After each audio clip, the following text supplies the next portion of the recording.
México es un gran país, con un pasado milenario y una inmensa riqueza natural y cultural. El mexicano es un pueblo trabajador, con una larga tradición de lucha. En nuestros días, México vive una de las crisis más graves que le hayan ocurrido en su historia. Hoy en día existe un deterioro constante en lo económico, en la política, en la sociedad, en la cultura, el medio ambiente, la seguridad y la soberanía. El ingreso se ha concentrado como nunca en unos cuantos. Por ejemplo, los 9 multimillonarios más ricos de México acumularon en 2011 una fortuna de 124,000 millones de dólares. Eso representa 10% de la riqueza producida en el país. En cambio, 60 millones de mexicanos viven por debajo del umbral de la pobreza. El descontento social y la insatisfacción ciudadana crecen cada día. A México le urge un cambio. Millones de hombres y mujeres trabajan en la transformación del país y para lograr que los ciudadanos se organicen para tomar en sus manos el destino de la nación. Con una historia como la de México, es difícil creer que 30 familias sean más poderosas que 107 millones de mexicanos.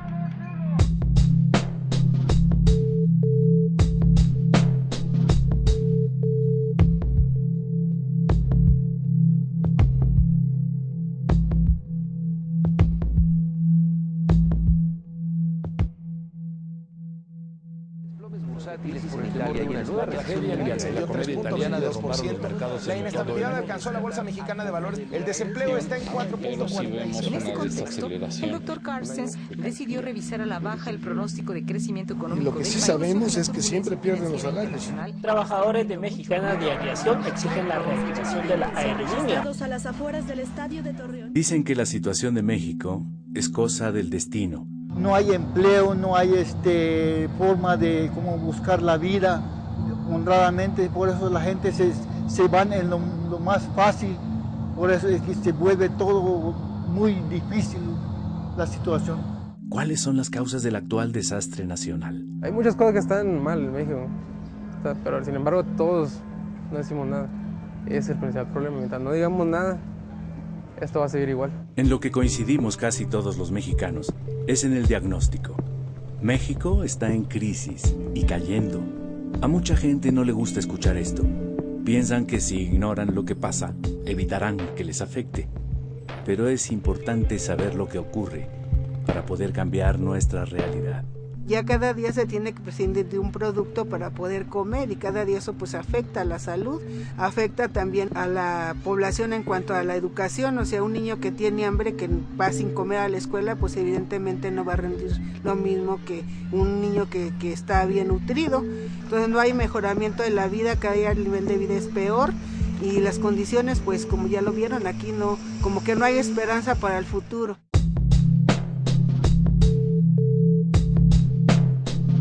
Hace 30 años se impuso una manera de ver el mundo, en la cual los mercados resolverían todos los problemas.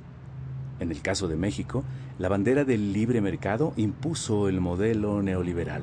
Desde entonces, a la sombra del poder político y del erario público, se amasaron grandes fortunas, sobre todo con la privatización de empresas públicas y de recursos naturales de la nación. No se justifica lo que está sucediendo, ¿no? El que haya tanta pobreza, el que haya tanto abandono, el que haya inseguridad y que haya violencia. Yo antes pensaba que el problema de México tenía que ver con la desigualdad, desde luego, que es monstruosa, y con la corrupción.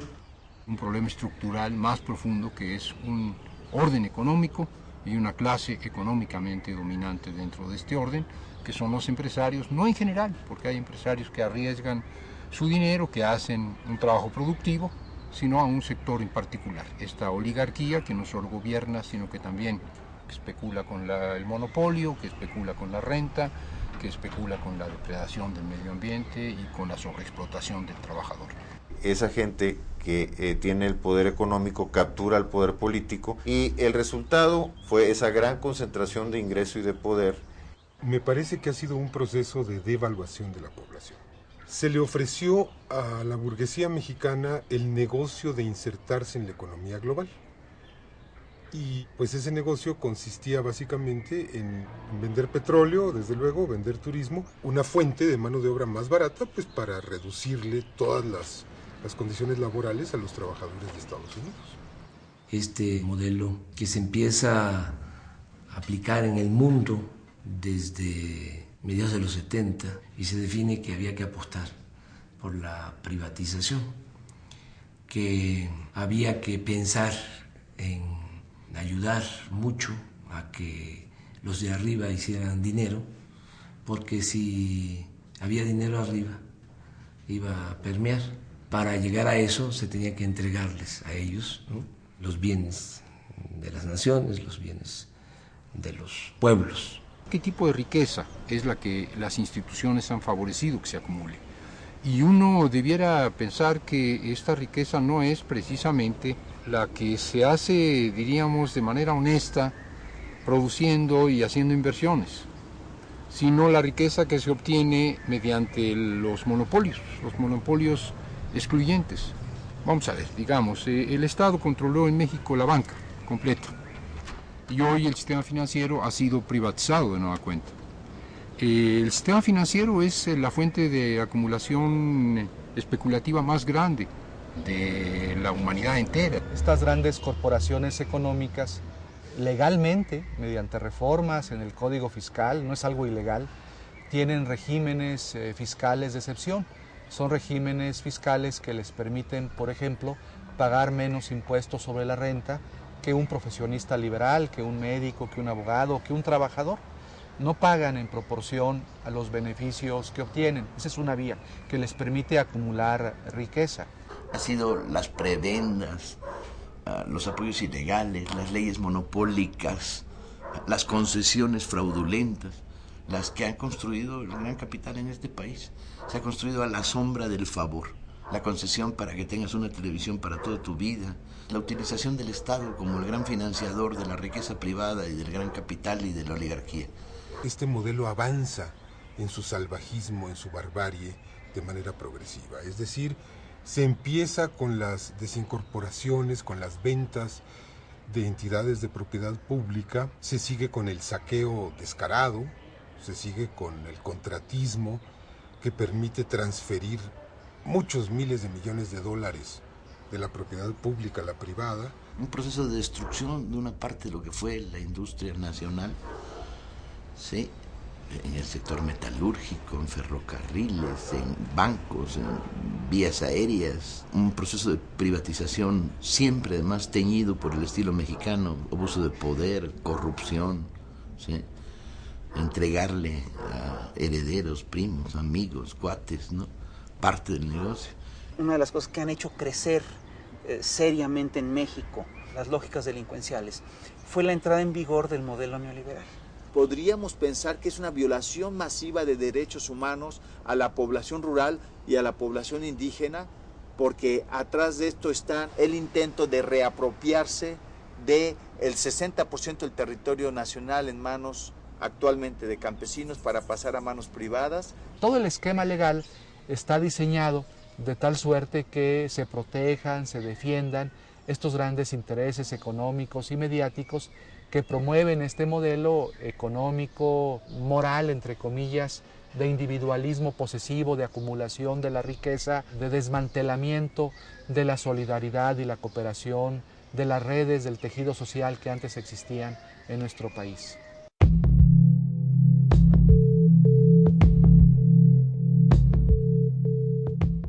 Salinas llega a la presidencia, sabemos en qué condiciones, y empieza a modificar las leyes, la Constitución, y empiezan a entregar bienes de la nación, bienes del pueblo, a particulares, nacionales y extranjeros. Salinas impuso la agenda neoliberal, creó un grupo compacto con los beneficiarios del remate de los bienes públicos, quienes le ayudaron, económica y políticamente, a crear un poder transeccional. Vendieron Teléfonos de México, una empresa pública que tenía un gran potencial, que nos dijeron que estaba en quiebra y que resulta que un empresario lo compró por migajas y que utilizando la tecnología de Teléfonos de México de pronto se volvió el hombre más rico del mundo. La gente más cercana a Salinas fue la que se queda con empresas públicas, con bancos, se quedan con las reservas mineras de la nación. El presidente Salinas remató 18 bancos en 13 meses. Junto con su hermano Raúl y Pedro Aspe, secretario de Hacienda, personalmente repartieron empresas y bancos. En solo 5 años, entre 1988 y 1993, fueron vendidas más de 1,000 empresas estatales y unidades industriales. Nosotros privatizamos los bancos, la compañía telefónica, las líneas aéreas, la siderurgia, las minas. Estamos ahora procediendo a privatizar los puertos, los aeropuertos. Salinas dio por terminado el reparto agrario. Promulgó la reforma al artículo 27 constitucional, aprobada por el Congreso, que legalizó la venta de tierras ejidales y comunales. Modificó la ley minera y desincorporó reservas nacionales. Autorizó concesiones a particulares nacionales y extranjeros para explotar las riquezas mineras de México. Y, por si no fuera suficiente, derogó el impuesto a la extracción. Se llevan todo y no dejan nada. Hay un dato que es revelador de lo que significó este saqueo. En 1988, en la revista Forbes, que es la revista especializada en finanzas donde aparece la lista de los hombres más ricos del mundo, solo aparecía en esa lista una familia mexicana, los Garzazada. Y al final del sexenio de Salinas, la revista Forbes de 1994 da a conocer que ya hay 24 multimillonarios mexicanos que ya están en la lista de los hombres más ricos del mundo. En su conjunto acumulan alrededor de 48,000 millones de dólares. O sea, este es un dato, ¿no? Importante porque refleja con claridad de cuánto fue el traslado de dominio de bienes de la nación, de bienes del pueblo, a particulares.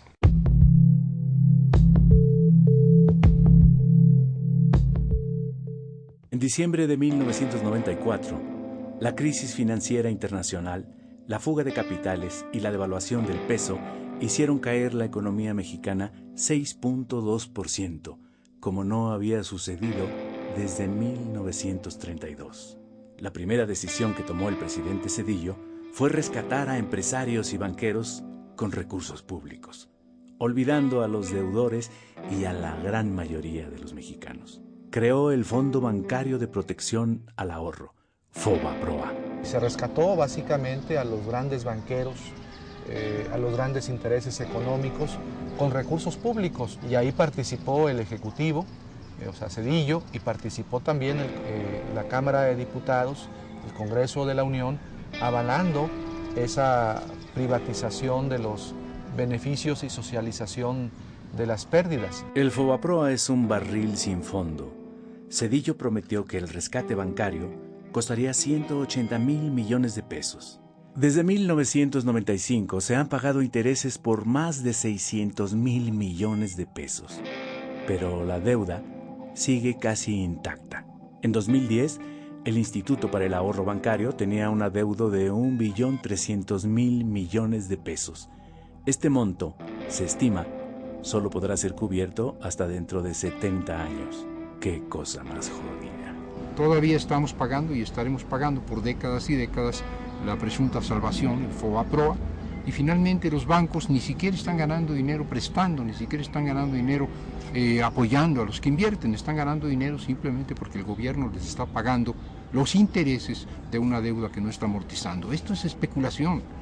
Ya sin deudas, los banqueros rescatados vendieron sus bancos a corporaciones extranjeras, obteniendo enormes utilidades. El rescate carretero pues es otro ejemplo, en donde también las empresas que habían participado en las licitaciones para construir carreteras son empresas que tienen números rojos, que no son solventes, y el Estado tiene que, de nuevo, con recursos públicos, salvar a esas empresas pues para que no lleguen a la bancarrota. O los ingenios azucareros también es otro ejemplo de cómo se dio este proceso para salvar intereses económicos privados con recursos públicos. El gobierno de Zedillo terminó con 150 años de historia y regaló más de 24,000 kilómetros de vías de hierro. Zedillo se hace cargo de entregar los ferrocarriles a 4 empresas, sobre todo extranjeras. Con total descaro, al terminar su gobierno, Zedillo se fue a trabajar al Consejo de Administración de Union Pacific. Y en 2009 se integró al Consejo de Administración de Citigroup, dueño de Banamex, banco que él mismo rescató. Su ejemplo ha sido seguido por otros funcionarios. Adrián Layuz, director de Pemex con Zedillo, es consejero de la petrolera transnacional Schlumberger. Pedro Aspe, secretario de Hacienda con Salinas, es miembro del Consejo de Administración de Televisa, y Francisco Gil Díaz, subsecretario de Hacienda con Salinas y secretario con Fox, hoy se desempeña como director de Telefónica.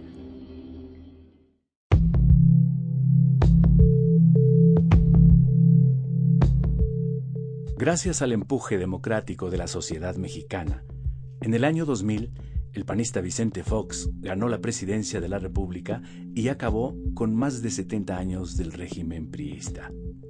Sin embargo, pronto Fox traicionó sus promesas de cambio democrático y de combate a la corrupción. El mismo Fox, que cuando la campaña decía que iba a enjuiciar a Salinas y a su familia en su cierre de campaña en el Zócalo, en el 2000, habló de que iba a crear una comisión para enjuiciar a Salinas. Terminó empatado con Salinas, asociado con Salinas, actuando igual. Fox adoptó el mismo régimen, la misma política económica y continuó con la misma corrupción. Prometió la privatización de la industria eléctrica y del petróleo. Auspició el contratismo y la corrupción en Pemex. Hay un ejemplo, los rastros de Vicente Fox, que al amparo del tráfico de influencias hicieron todos los negocios habidos y por haber en renta de buques, en renta de maquinarias. Hay toda una relación de las inconsistencias, de las revisiones que hizo la propia Auditoría Superior de la Federación. La desgracia nacional ha sido obra de un grupo de personas con nombres y apellidos, de partidos políticos y de grupos empresariales que tienen responsabilidades.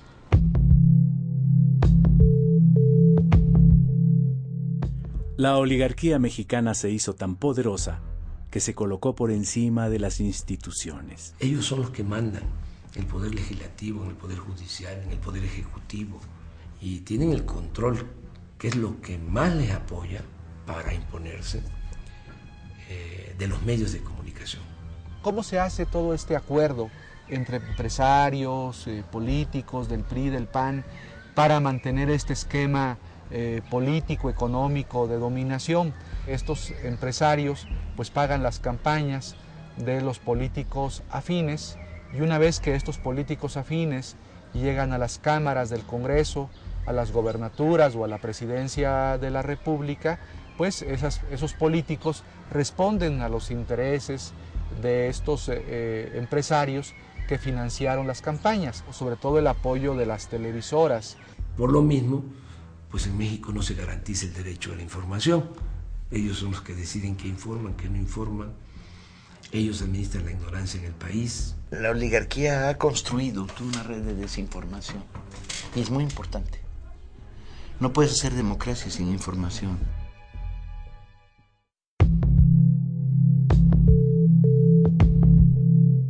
La economía de México no ha crecido prácticamente en 30 años. Se destruyó la planta productiva nacional y el campo, y se acabó con el estado de bienestar. Se olvidó que para que un país pueda crecer en forma sostenida, genere empleo, bienestar y condiciones que favorezcan la paz social, se requiere que el país produzca.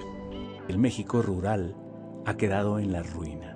Nuestro país ha vivido en los últimos 30 años lo que yo llamo una guerra contra la agricultura campesina, contra los pequeños y medianos productores de nuestro país, para imponer un modelo de dependencia alimentaria, un modelo de alimentación chatarra, y un modelo de desigualdad, aumentando la pobreza y la malnutrición de nuestro país.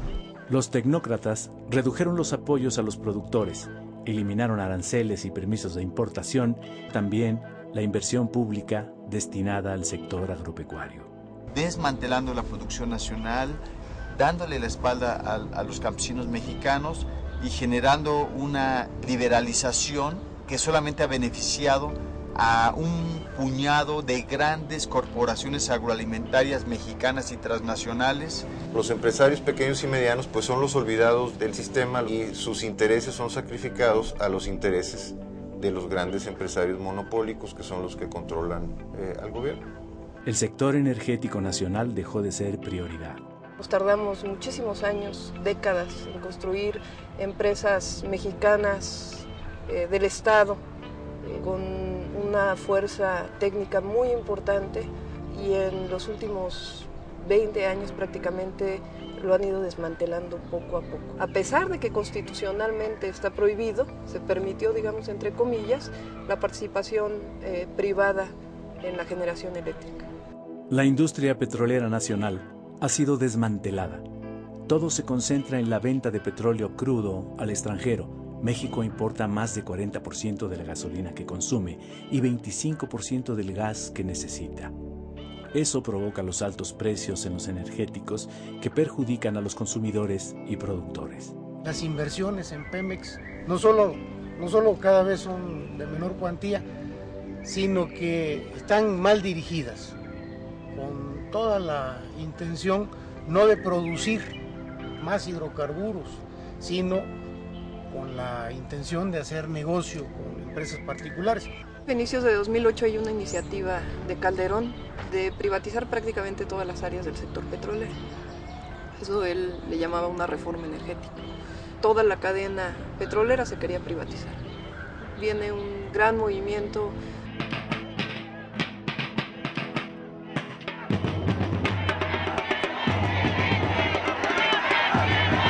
El movimiento en defensa del petróleo ganó el debate sobre la reforma energética y detuvo la privatización de la refinación, el transporte, los ductos y el almacenamiento de petrolíferos.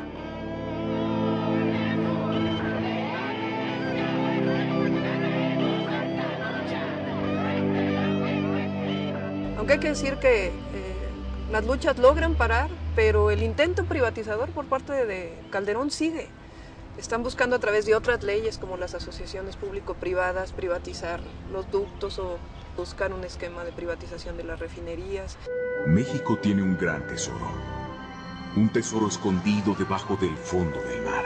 Todo el cuento era de que necesitábamos a las empresas porque tenían mucho conocimiento para explotar en las aguas profundas. Bueno, los primeros contratos que sacan son en tierra y además una parte de la ganancia de esas empresas va a estar vinculada a la producción del petróleo, cosa que está claramente prohibida en la ley.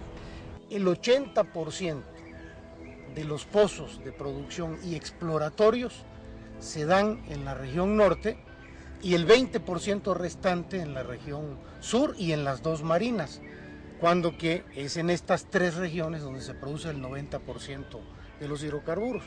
En la región norte está la zona de Burgos, la zona de Chicontepec, que ha sido una zona que, sobre todo en los últimos años, se ha destinado para darle contratos multimillonarios a empresas norteamericanas y empresas españolas, como Repsol, como Schulenberg, como Halliburton.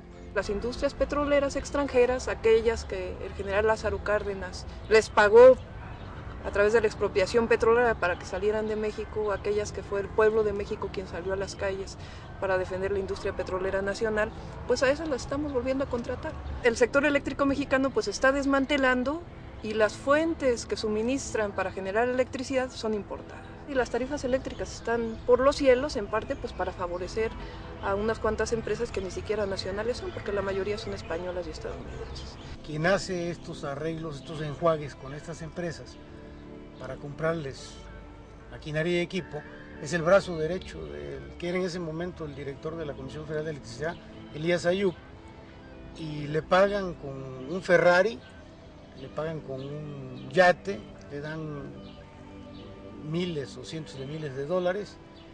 Se descubre en Estados Unidos el el acto de corrupción culpan y multan a las empresas que se prestaron a esto, y en este país, en México, el grado de impunidad es extraordinario. La liquidación de Luz y Fuerza del Centro, ordenada por Calderón, dejó sin empleo a 44,000 electricistas y avanzó en la privatización de la industria eléctrica. Las empresas nacionales fueron, en la concepción de Cárdenas, el dinamo del desarrollo, era el motor que empujaba, que permitieron lanzar fuertes recursos para educación, salud, vivienda. En la lógica neoliberal es más eficiente lo privado que lo público, entre comillas. Es verdaderamente chistoso. ¿Por qué venden empresas si son rentables? Esta es la gran pregunta, ¿no? ¿Por qué no las hacen verdaderamente rentables y aprovechan sus ganancias para financiar el gasto público? No tiene ni lógica ni corazón. Ha sido un desastre.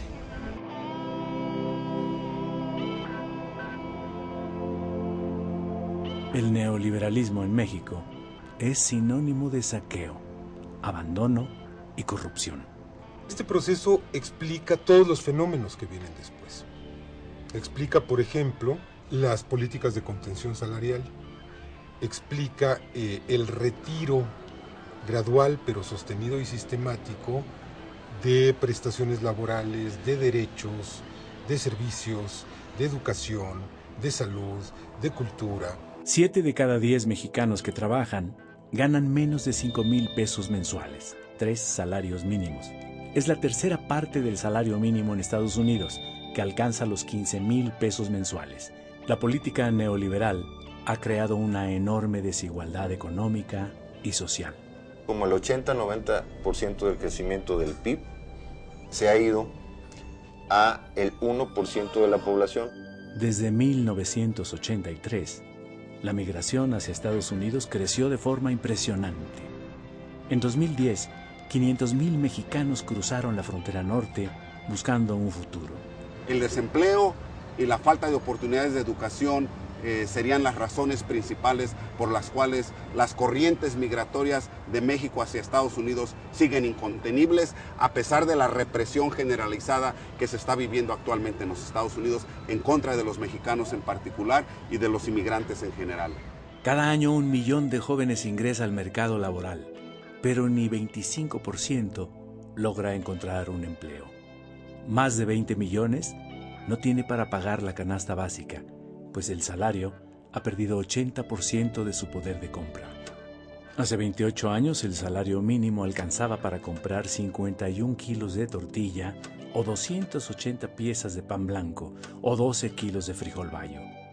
En 2011, con el mínimo, solo se puede adquirir 5 kilos de tortilla o 25 piezas de pan o 3 kilos de frijol. El campo mexicano ha sido desmantelado de muchas maneras, ha sido privado de los recursos públicos en los cuales el fomento de la producción agropecuaria estrictamente con el esfuerzo campesino no se puede lograr.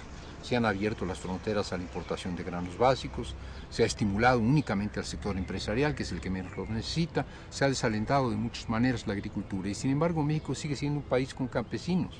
Hoy 70% de las gentes que viven en el campo están en condiciones de pobreza. Los neoliberales redujeron el gasto social, dejaron de invertir en infraestructura, clínicas, hospitales, educación y seguridad social. Se busca que los mexicanos tengamos un nivel educativo que llegue exclusivamente hasta la secundaria. Mano de obra barata, que sirva a los intereses de los grandes países industrializados y que produzca a muy bajo costo. Hay millones de jóvenes que desean estudiar la educación media superior y que no pueden, sencillamente porque no hay espacios. Cuando los del PRI o del PAN, que han estado en el poder, hablan de reformas estructurales, son reformas para beneficiar a los grandes intereses económicos. Por ejemplo, cuando hablan de reforma laboral, ellos quieren una reforma laboral para disminuir los derechos de los trabajadores. Lo que hemos vivido en estos últimos aproximadamente 30 años es un doble despojo. Por un lado el despojo de lo público y por otro el despojo de lo social, el despojo de sectores campesinos y destacadamente el despojo de pueblos indígenas. Un intento sistemático de volver a las condiciones del siglo XIX. Ni siquiera se puede comparar con el saqueo que hubo durante la colonia, porque para empezar eso les llevó 300 años, 3 siglos, y ahora han saqueado en 25 años. El PRI y el PAN en el Congreso han tomado juntos las decisiones que han perjudicado a la mayoría de los mexicanos.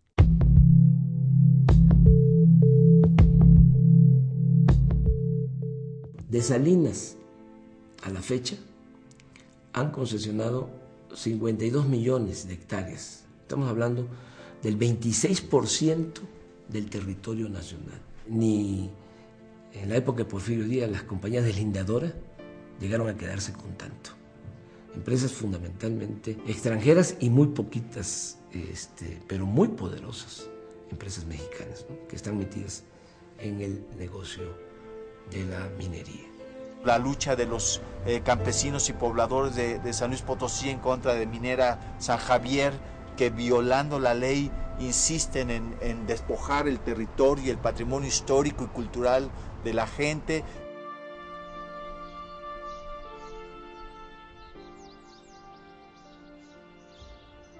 Viene la compañía minera San Javier y venden todos los lotes mineros, venden todas las concesiones, venden las calles, venden la iglesia, venden el pueblo, venden todo lo que representa al pueblo y nos dejan a la deriva.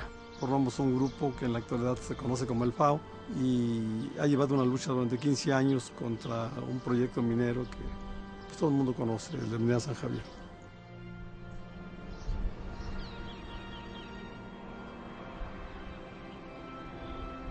Este tipo de proyectos a bajo cielo abierto y en el que utilizan, en vez de fundir, utilizan un sistema que se conoce como lixiviación a montones, le aplican sustancias químicas, en el caso de aquí es cianuro de sodio, la mezclan con 32 millones de litros de agua, penetra en la roca y extrae los valores metálicos.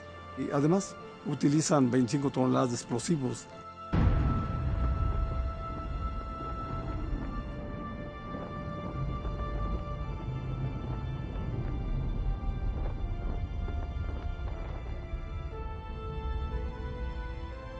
Ahí al fondo estuvo el Cerro de San Pedro, el cerro histórico que aparece en el escudo de armas de la ciudad de San Luis. Ya desapareció ese cerro. Va a quedar un cráter gigante en vez de esas montañas. Hay montañas ahí de materiales sulfurosos. Esos materiales sulfurosos ahí van a quedar para la vida, ¿no? Se convierten en ácido sulfúrico.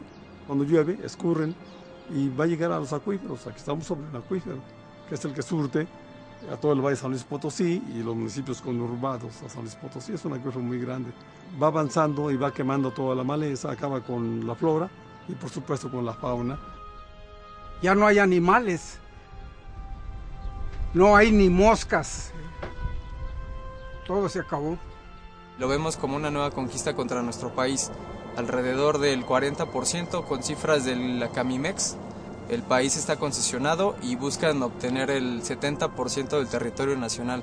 Vemos que es un panorama muy oscuro contra México por lo que representa. No nada más la destrucción ambiental, las cuestiones sociales, sino también todo el consumo de agua de estas empresas mineras. El vital líquido que en este valle que es desértico no lo tenemos. Ellos gastan millones de litros al día, alrededor de 32 millones.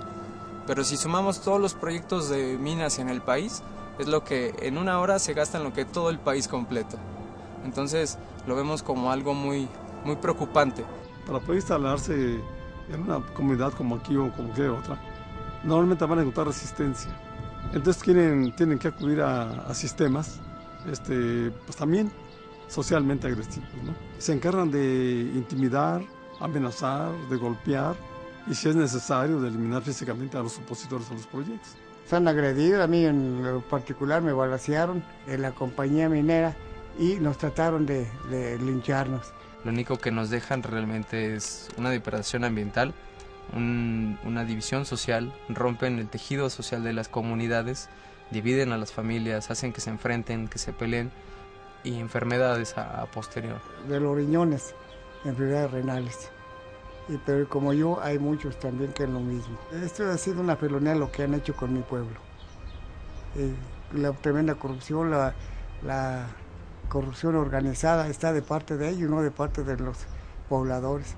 Los jueces los jueces federales vendidos, arrastrados, que por cualquier cosa se venden y no se tientan el corazón, no son mexicanos.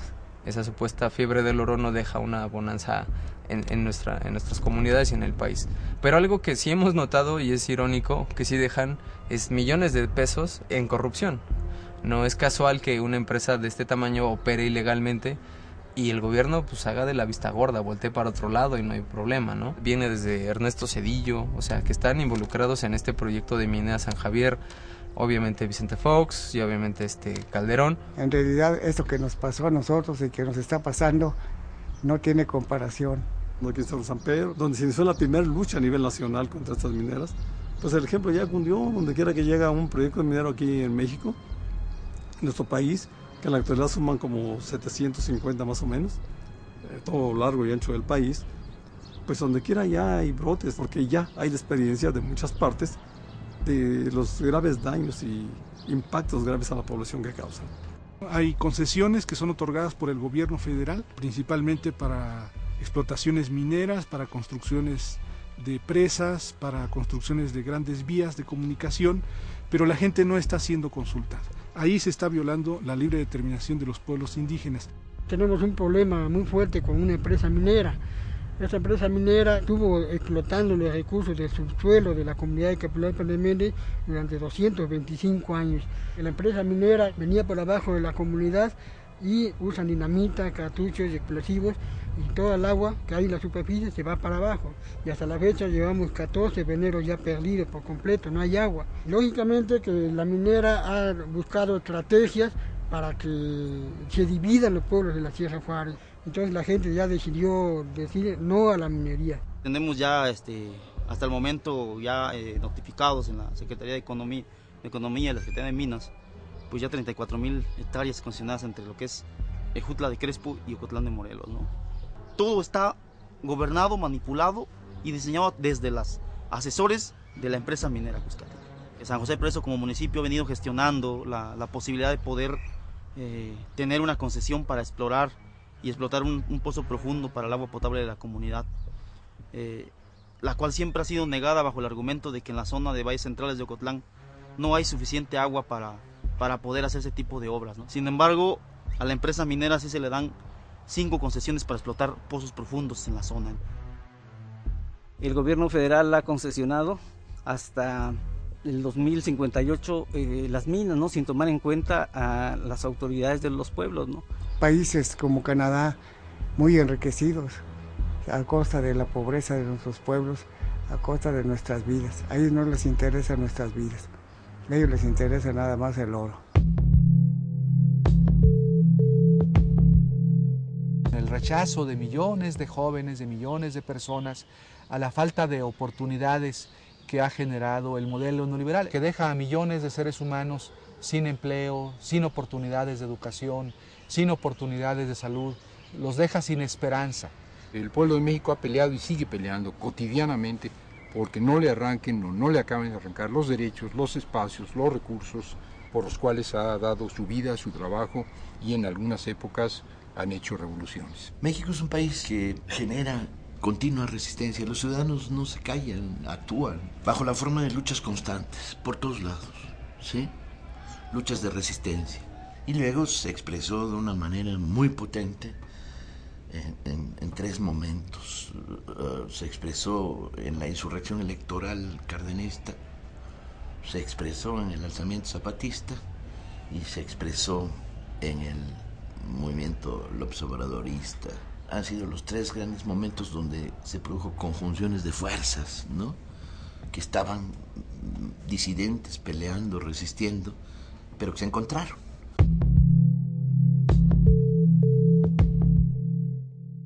A principios de 2003, Fox permite el regreso de Carlos Salinas a México. Este reagrupa a empresarios, políticos y comunicadores que le debían favores. El objetivo principal de su estrategia fue evitar que Andrés Manuel López Obrador ganara las elecciones presidenciales de 2006.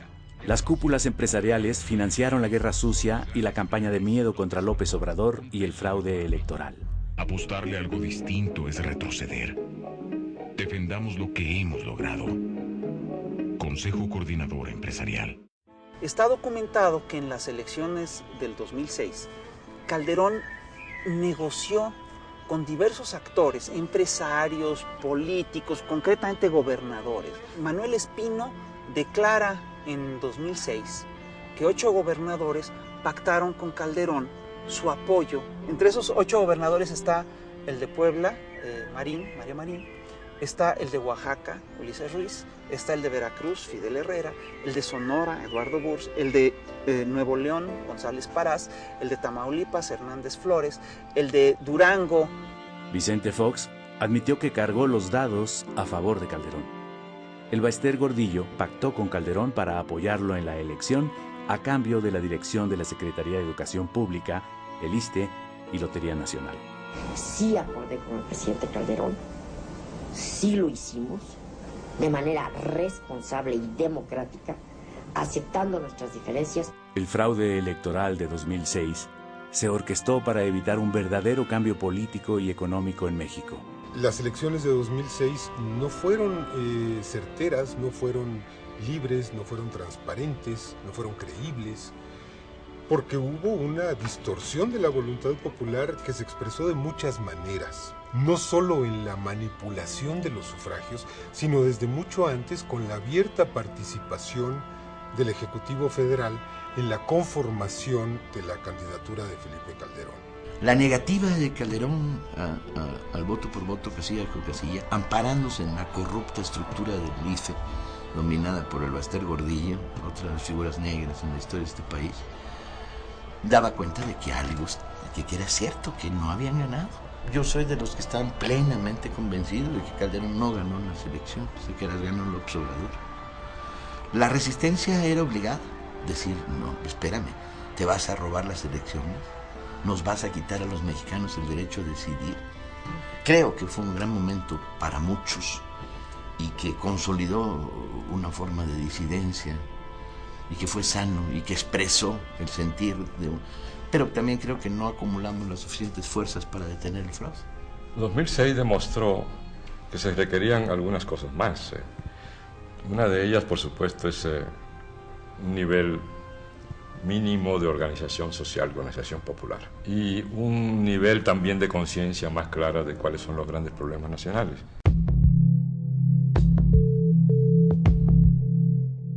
En enero de 2007, Andrés Manuel López Obrador emprendió un recorrido por todo el país, con el objetivo de mantener encendida la llama de la esperanza, recoger los sentimientos de la gente y convocar a la organización del pueblo.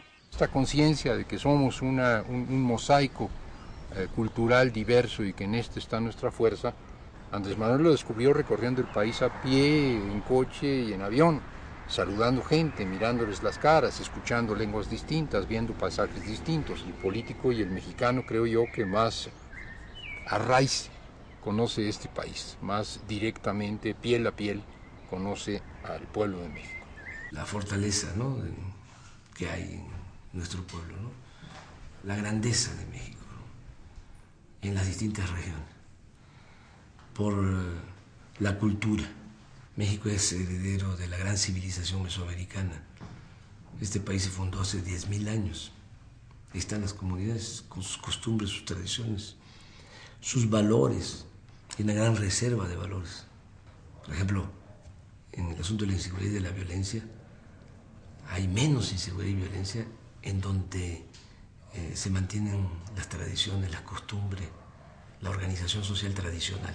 En comunidades indígenas, la inseguridad y la violencia se da más en donde hay descomposición social, en donde se rompió el tejido social, en donde no hay vida comunitaria, en donde hay pérdida de valores.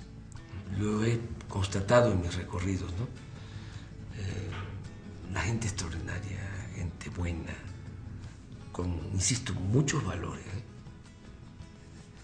que lamentablemente se han ido perdiendo y que hay que fortalecerlos, que hay que consolidar, que es parte de nuestra propuesta. En 5 años, López Obrador ha visitado varias veces todas las regiones del país. Como nadie, conoce cada pueblo y a su gente. De primera mano, sabe de la situación económica, social y política. Luego, pues ve uno cuántas riquezas hay en el país, hay pues, petróleo, me molesta mucho, ¿no? Cada vez que voy a la zona petrolera, ¿no? Una explotación irracional. Me da coraje porque nos estamos derrochando con la herencia de las nuevas generaciones. O sea, nosotros estamos quedando con las herencias de nuestros hijos y nuestros nietos, porque el petróleo es un bien no renovable y esta generación se lo está acabando, estamos agotando. Pero hay todavía, y hay gas, litorales, y bosques, y selvas, y agua, buenas tierras para la producción agropecuaria. En el norte, minas de oro, de plata, de cobre. Me tocó ir a las zonas mineras, ir a las minas, allá en la Sierra de Durango, en la Sierra de Chihuahua. El trato que tienen los extranjeros en las minas es especial. Llegan a tener hasta sus canchas de tenis, buenos hoteles. Los trabajadores viven muy mal. Todo lo que es el entorno de una mina es destrucción, pueblos abandonados, caminos de terracería. No pagan los canadienses a los obreros mineros mexicanos lo que se paga en Canadá. Tampoco se cuida el medio ambiente como se cuida en Canadá. Entonces todo eso lo vi, lo constato. Me duele mucho todo lo que tiene que ver con la pobreza.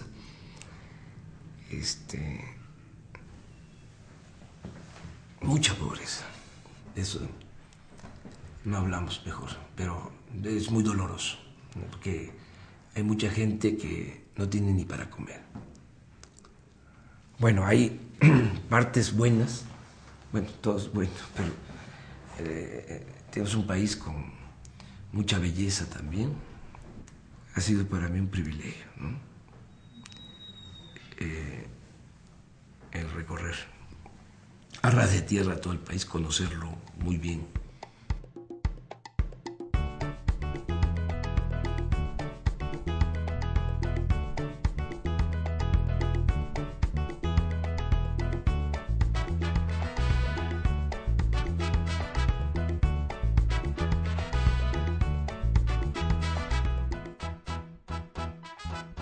Entre julio y noviembre de 2009, López Obrador visitó los 418 municipios indígenas de usos y costumbres del estado de Oaxaca y viajó por sus 8 regiones: la Mixteca, la Cañada, el Papaloapan, la Sierra Norte, la Sierra Sur, la Costa, el Istmo y los valles centrales. En total, cubrió 25,000 kilómetros de caminos, la mayor parte de terracería.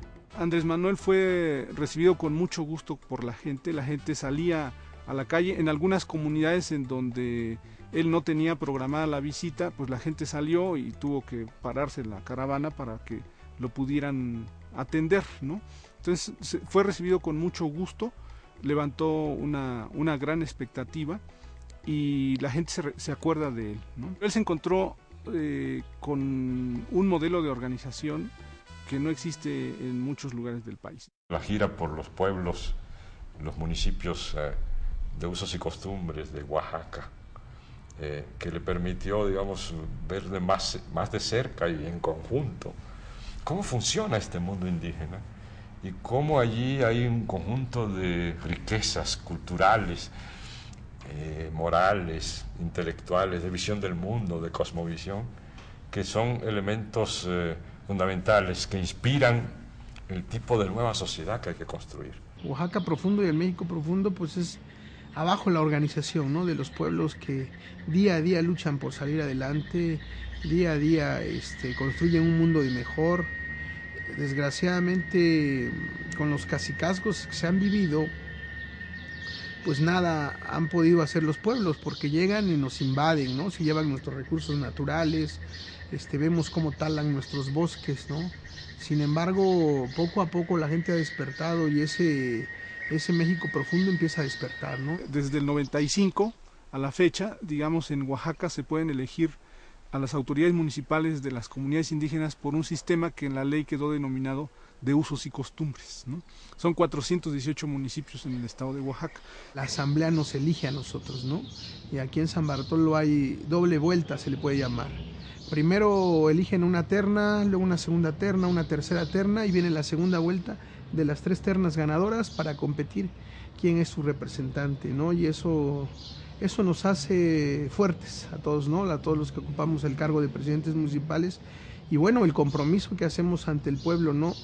De mandar obedeciendo. La asamblea decide qué hacer con nuestros recursos, el bosque, el agua, el medio ambiente. Entonces participa toda la ciudadanía en la toma de decisiones de nuestra comunidad. Cuidando la naturaleza, cuidando el medio ambiente, cuidando eso que tenemos que es la comunidad, la unidad de la comunidad, ¿no? La comunalidad es la tierra comunal, que en la comunidad de Guelatao nadie es propietario de sus tierras. Las podemos utilizar, pero no podemos decir que somos dueños y por lo tanto no las podemos vender. El propietario de la tierra es la comunidad en su conjunto. Otro elemento importante es el trabajo colectivo, ¿no? El trabajo que todos los ciudadanos de la comunidad aportan para que la comunidad pueda resolver los problemas más importantes que tenga. La mayor parte de las obras que ustedes ven aquí se han hecho por tequio, ¿no? Que es el trabajo desinteresado que otorga la comunidad. Los ciudadanos vamos y brindamos, limpiamos el mojo de agua, limpiamos los caminos, construimos las escuelas en su momento. Aquí hombres y mujeres trabajan, sí. Estamos acostumbrados, sí. Yo acostumbro a agarrar la coa, agarro herramienta. Sí, yo trabajo también como trabajan los hombres. Muy importante es la fiesta. La fiesta, aunque se venera a un santo patrón, a un santo católico, digamos, lo más importante de la fiesta es la posibilidad que te da de convivir con la gente de la comunidad, con gente de la comunidad que está afuera y regresa a la fiesta, con los vecinos de otras comunidades, y esto pues también fortalece los lazos de identidad entre la gente de la comunidad con las gentes de otras comunidades vecinas, ¿no? López Obrador encontró en Oaxaca a uno de los pueblos con mayor diversidad cultural.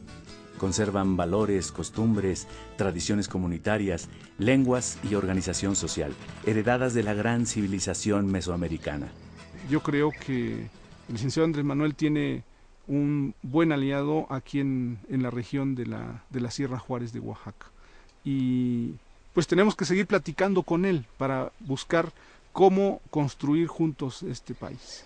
Hubieron muchos obstáculos por parte del exgobernador de bloquear con los presidentes municipales, inclusive algunos llegaban a cancelar las reuniones, decían que no iba a haber, pero llegábamos y la gente ahí estaba. Me tocó darle la bienvenida al licenciado López Obrador. Vino mucha gente, trajo bastante gente, no fue ninguna carreada, todos vinieron por su voluntad. En esa ocasión que visitó los pueblos de la sierra, yo lo recibí en este pueblo de Santiago, Yacuí. La gente mayor se acercaba a él y lo abrazaban, las señoras le daban cosas de su región, ¿no? Que pan, en el caso de Quiechapa, por ejemplo, ahí lo recibieron muy bien así con pan, con mezcalito y eso, ¿no? Y así en todas las regiones era ese trato. Andrés Manuel convive con el pueblo, comparte con el pueblo el pan y la sal, lo vimos en los recorridos, no solamente por este municipio, estuvo más de 2 horas en este municipio, escuchó a la gente, preguntó qué pensaban del país y se comprometió también, ¿no? Él dice, yo no vengo a prometer, sino vengo a comprometerme, ¿no? Y el pueblo lo siente como uno más de ellos, ¿no? Y es comprometido con la gente. Tuvimos ahí el acercamiento de licenciado Andrés Manuel López Obrador cuando anduvo haciendo recorrido por el estado de Oaxaca, San José del Progreso. Un servidor de manera personal platicó con el licenciado, les pusimos la problemática, de la misma manera, pues preocupado también por la situación, pues nos hizo un llamado a la tolerancia y a buscar alternativas pacíficas de lucha y de resistencia contra esta empresa minera. Esa vitalidad política que hoy se vive en los pueblos indígenas se tiene que buscar cómo va a incidir, ¿no? en las otras esferas políticas de nuestro país para lograr una transformación que realmente beneficie al pueblo de México.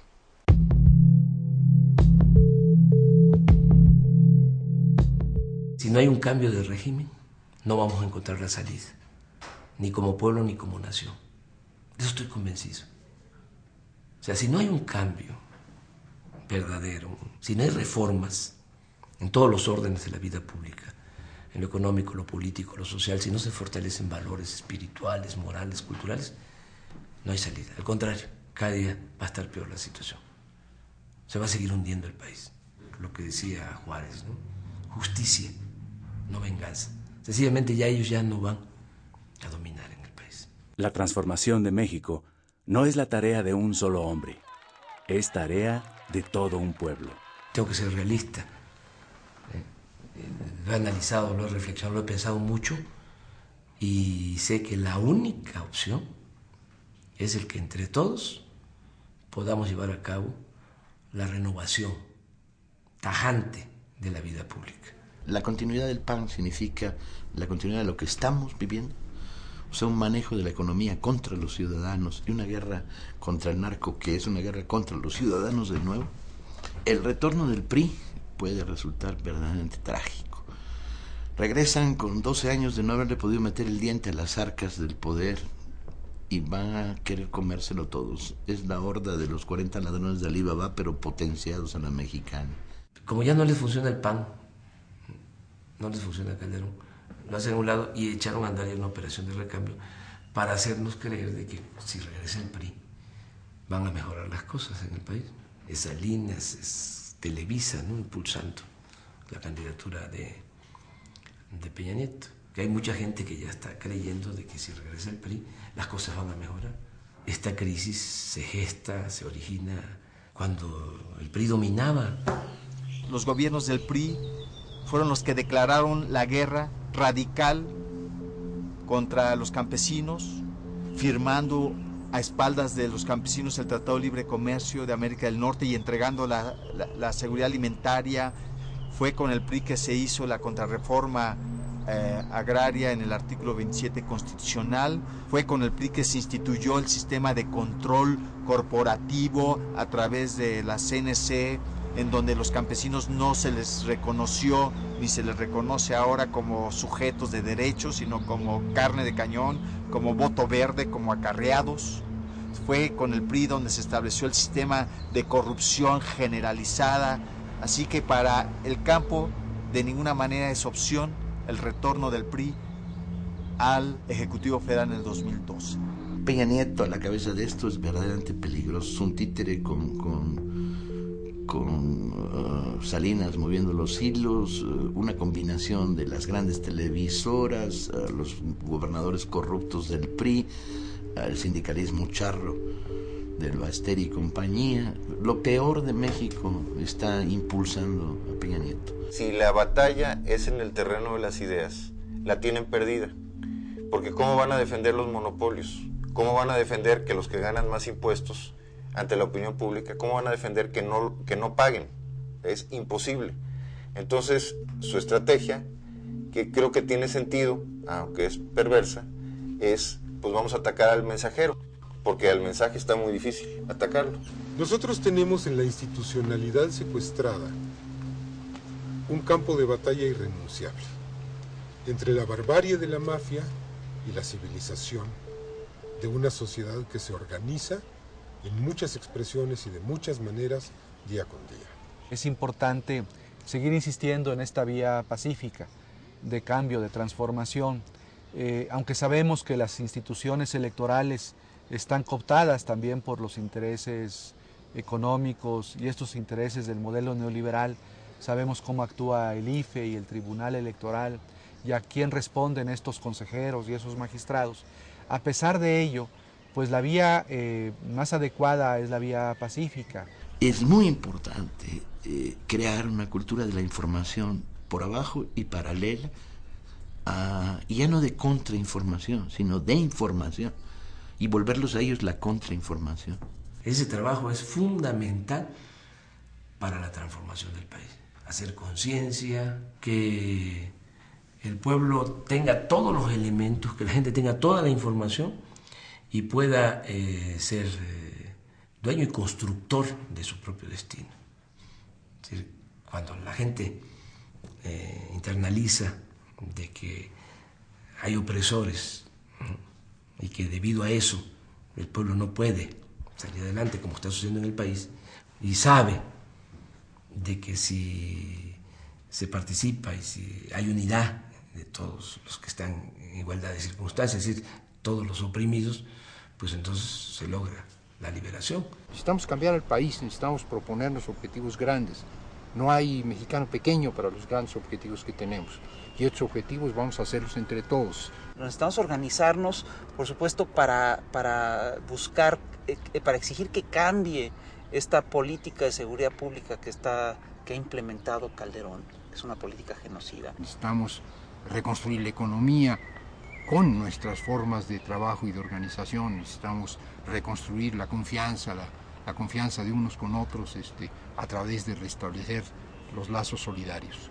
Yo creo que la mayor tarea en el cambio es que el cambio lo tenemos que hacer nosotros. En las circunstancias que se va a presentar en el 2012, lo que significa la elección presidencial, presentan condiciones muy favorables, que ahí logremos, ¿no?, el cambio, el inicio de la transformación de México, ¿no?, que se le gane en buena lid en el terreno pacífico a la mafia del poder.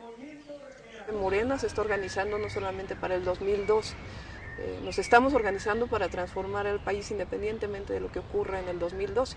En Morena participamos de todas las clases sociales, de todas las corrientes del pensamiento, de todas las religiones, libres pensadores. Es un movimiento amplio, plural. Participan indígenas de todas las etnias, campesinos, pescadores, cooperativistas, obreros, trabajadores independientes. Participan maestros, estudiantes, profesionistas, integrantes de clases medias. Participan artesanos, artistas, intelectuales, comerciantes, empresarios, mujeres y hombres de buena voluntad. Yo tengo mucha confianza de que con Morena vamos a poder salvar al país, salvar a México. Cuando se promueve una iniciativa de organización como Morena, no te encuentres con individuos, te encuentras con familias, te encuentras con barrios, te encuentras con pueblos, te encuentras con ejidos, te encuentras con escuelas. Hay que hacer de esta organización una organización capaz de no solo preservar la colonia, el barrio, el pueblo, la fábrica, la escuela, sino de cambiar al país. Y esto es un movimiento mayor. Una aportación extraordinariamente importante de López Obrador es el descubrir cuál es la palanca pues para el cambio. Es una reserva moral, es una capacidad de confiar en nosotros mismos, de apoyarnos en nuestra propia historia, en nuestra propia experiencia, en nuestra propia identidad. Lo que no hagamos por nosotros y desde nuestras raíces no lo hará nadie, no hay recetas y en última instancia es nuestra historia la que nos puede inspirar. Creo que Andrés, a través del trabajo de construir a lo largo y ancho del país, Morena le ha dado forma a las necesidades de millones de mexicanos de mantenerse vivos, activos, en acción y en disidencia. Gente decente, honesta y luchadora. Y me parece muy positivo el fenómeno. Nosotros lo vemos día a día, cómo la gente se manifiesta ya a favor del Movimiento de Regeneración Nacional. Cada vez se suman más, y no solo gente de abajo, la gente del pueblo, los trabajadores, los obreros, los campesinos, sino que cada vez estamos observando clases medias, estamos observando empresarios y que están dispuestos a apoyar. Andrés Manuel López Obrador se ha reunido con más de 1000 empresarios, principalmente pequeños y medianos. Los empresarios salen en shock positivo sobre la personalidad de Andrés Manuel, un agente de Estado, un agente que contesta sus preguntas con razonamientos muy sólidos. El cambio en México tiene que contar con la fuerza de todos los mexicanos, y nosotros en los Estados Unidos haremos lo que esté de nuestra parte para contribuir dentro de nuestras posibilidades. Queremos cultura para todos, educación para todos, trabajo para todos, para todas, pero lo queremos organizado de una manera distinta, con instituciones muy poderosas, pero fincadas en la capacidad de decisión que tiene el pueblo de México sobre cada uno de los aspectos de su vida. Andrés Manuel López Obrador es un dirigente muy singular, porque creo que es un dirigente que se ha propuesto no concentrar el poder en sus manos, sino crear una concentración de poder en la sociedad. No se plantea la toma del poder por una persona, ni se plantea el ejercicio de la presidencia como un fin en sí, sino como un medio para transformar al país. Considero que hace falta establecer en México una verdadera democracia, cortar de tajo el saqueo, la corrupción, que haya patria para todos los mexicanos, patria para los humillados, patria para el pobre, que haya un gobierno del pueblo, para el pueblo, que distribuya con justicia las riquezas de la nación y que mejore las condiciones de vida, las condiciones de trabajo, que se recupere la tranquilidad y la felicidad de nuestro pueblo. México no puede ser país de unos cuantos. México es de todos. Es uno de los países con más recursos naturales del mundo y con mucha fuerza cultural. Y que sí es posible sacar adelante a México.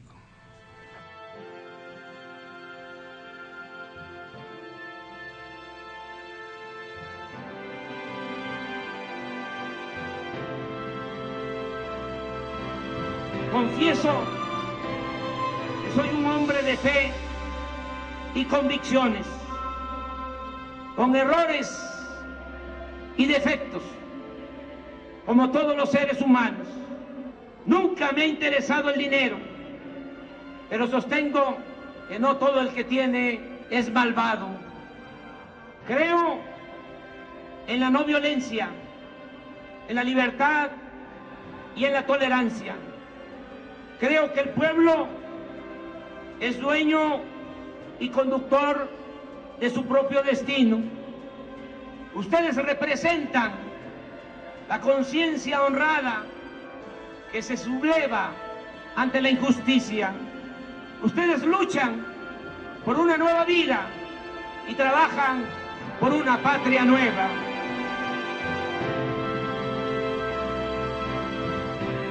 Si los mexicanos queremos, México cambiará y tendremos un país para todos.